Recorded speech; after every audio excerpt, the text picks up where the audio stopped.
Hello everyone, Stjepan here.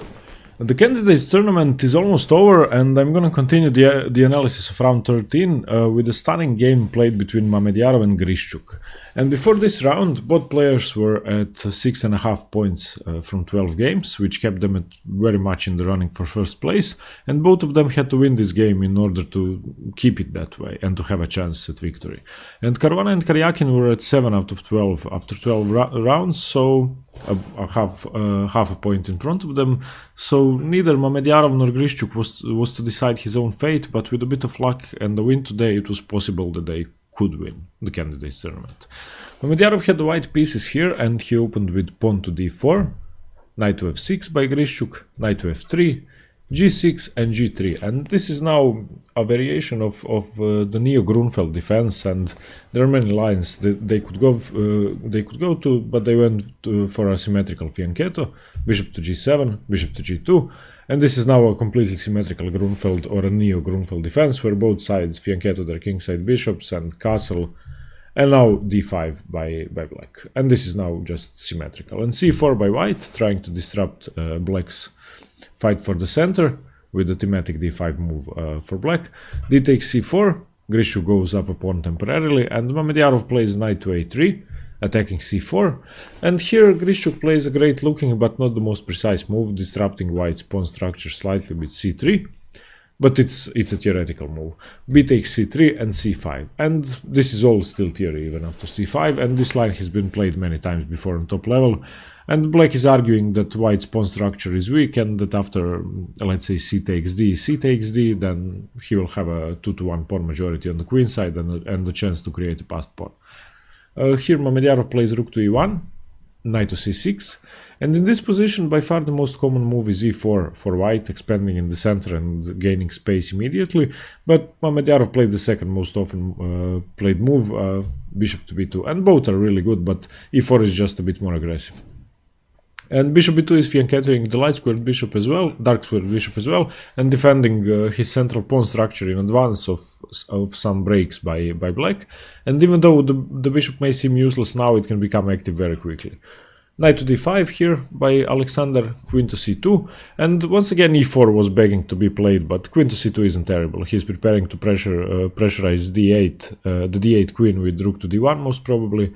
And white has a slight edge still in this position, despite the inaccuracy, queen to c2. C takes d4 now, knight takes d4, and here Grischuk went wrong and played a very imprecise passive move, and he should have played the aggressive e5, forcing the white knight to move, or to exchange on c6, or he should have developed his c8 bishop, perhaps to g4, but he retreated the d5 knight to f6, which now gives Mamedyarov a slight advantage and the chance to go a pawn up, and Grischuk wasted precious time with a completely useless move. Here Mamedyarov first took on c6, knight takes c6, b takes c6, and here he could have taken the c6 pawn, and I tried to figure out if there is any tactic I'm missing, and I eventually gave up.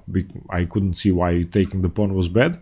Then I turned on the engine and analyzed the same move, and taking is supposed to give an advantage to black here, about minus 0.5 or something, but after going through the variation I still don't see why that would be worse for white. So if he took the pawn here with bishop takes, then the best move would be rook to b8, of course saving the rook.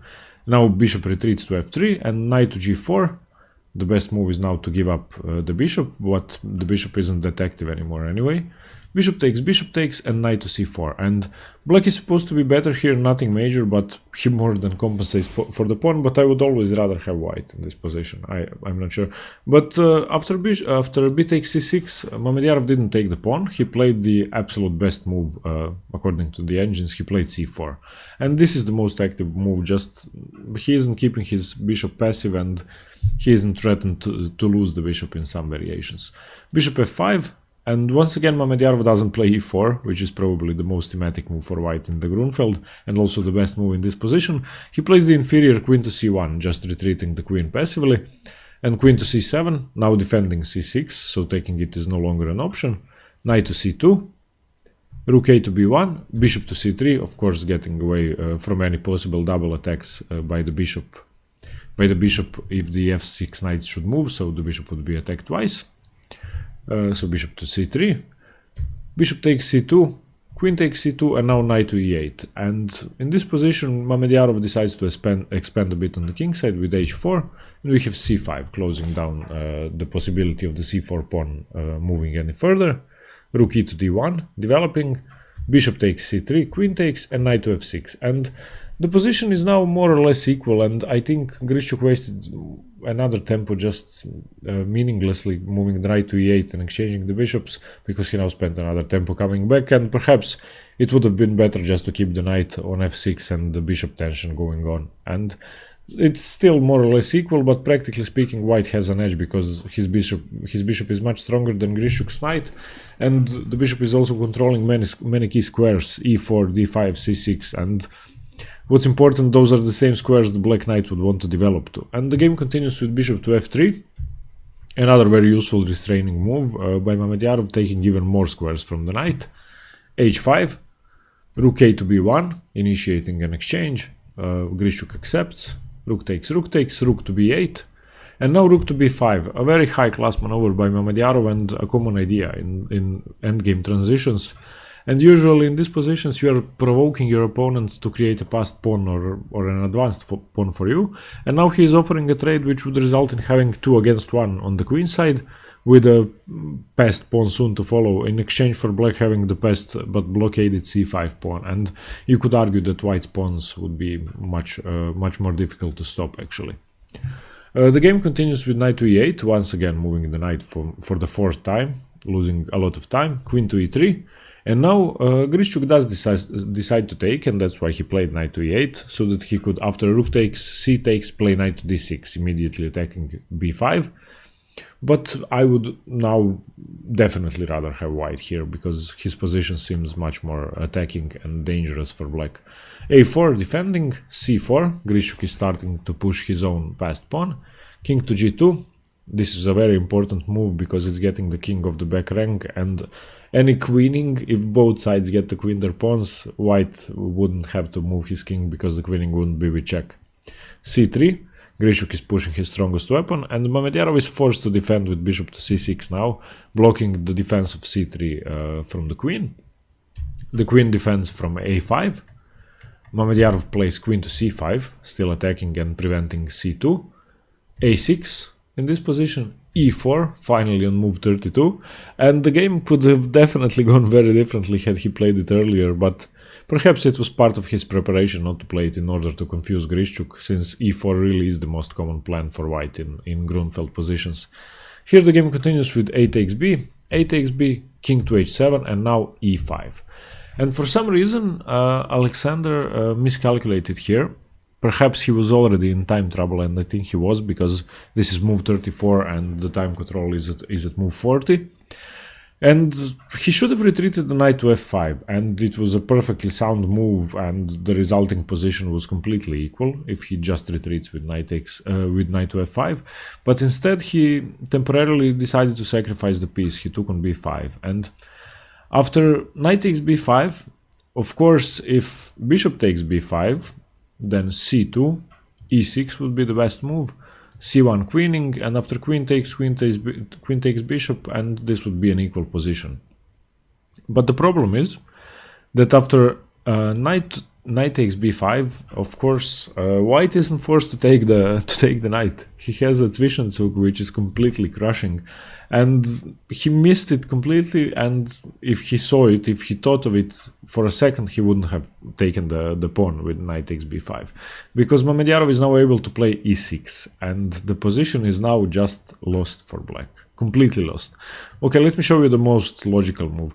First, if he plays f takes e6, if he plays f takes c, then the e pawn is now undefended, and it was undefended before, but it's now with check if he takes it, because the f pawn is no longer there. So queen takes e7 check, king to h6, queen f8 check, king h7, queen to f7, king h6, and now bishop to e4 is just a mate in one next move, and there is no way for black to defend g6. He has no checks, the h1 a8 diagonal is closed, and there is no way to defend checkmate on g6. And after e6, if he plays c2, trying to get a queen and gaining some more time, then e takes f7, Queen to d8 would have to defend the back rank. C1 queen. Queen takes c1, queen takes d5, check. And after king to g1, Grischuk couldn't regain the piece because f8 is queening, and he just can't take the bishop. He would have to take the pawn, and Mamedyarov would be just a pawn up. So after e6, there's really no good option, and he played the best move in the position, but it's the lesser evil move. It's a terrible position anyway. Queen to a3, and I mean, he's trying to exchange queens, but after queen takes b5, c2, that was the point of queen to a3, to defend the c1 square. Just e takes f7, king to g7, trying to stop f8 queen, bishop to e4. This is a very important move. This is actually the winning move in the position. The point of bishop to e4 is not to attack c2, because c1 is queen anyway, but it's closing down the diagonal to his king and giving Grischuk no checks and no more hope. And Alexander queened with this position, c1 queen. Mamedyarov played queen to e8, and Grischuk actually resigned. And he has no checks. There is, okay, he can give up his queen with queen to f1 check. But he has no way from stopping Mamedyarov from getting a second queen and checkmating. Let me just show you one sample variation. Okay, let's say the best move in this position is just giving up one queen because it prolongs mate. But after king takes, then just queen to a6 will be the only mate left, check left.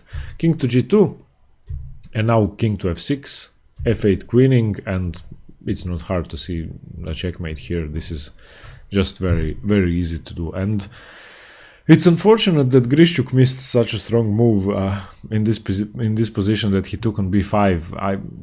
I'm sure that's under his strength level, and that he wouldn't have missed it if he had more time on the clock. And perhaps if this was move 40 and he got some more time, he would have seen e6, because it's not such a hard move to see actually. And after e6, the position is lost. And with this victory, Mamedyarov is still in the running for the first place. Actually, the situation is now horribly complicated. With this win, he is now at 7.5 out of 13, same as Sergei Karjakin, but he has more decisive results, which puts him in front of Sergei, so in clear second. And Caruana is in clear first with half a point more than them, which means that he has the best chance before round 14. And Ding Liren is in 4th place with 7, but he doesn't stand the chance to win because he played 12 draws, so to get his 7 points. So even if he did have 8 points, same as Caruana, he would just be second. And there is one more round to go. And this means that Caruana, Karjakin and Mamedyarov are possible challengers for the world title with just the one round left. And of course Caruana gets to decide his own fate, because a victory would secure first place regardless of the other games. But if he draws or loses, all 3 players could win. So stay tuned for round 14 coming up soon. And thanks very much for watching. I hope you learned something from Mamedyarov about how to create weird middle game plans in the Grünfeld. And see you later. Cheers. Bye.